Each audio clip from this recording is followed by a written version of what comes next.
Здравейте, приятели! Днес на 15 април 2024 съм на похода с едни мои приятели и буквално това са първите гъби, които намираме. Това е смарачкова, обикновена смарачкова, морчена есколентия, ако правилно се изразявам на латински.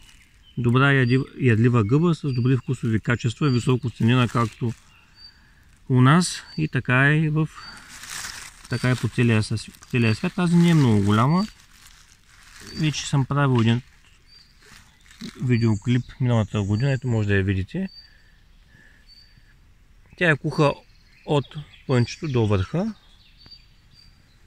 Сега ще ви покажа самата гора. Надморската височина е не повече от 60 метра, някъде около 50. Тези дни е изключително топло. Днес температурата достигна 29 градуса.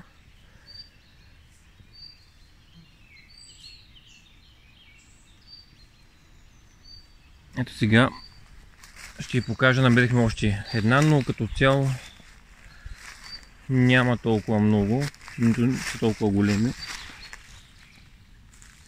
Ето и е другата.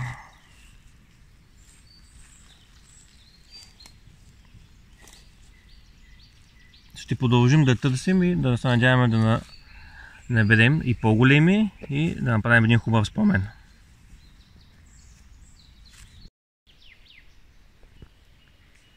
Не знам още колко гъби ще намерим, ако въобще намерим, тъй като няма, но водата е изключително зелена, свежа.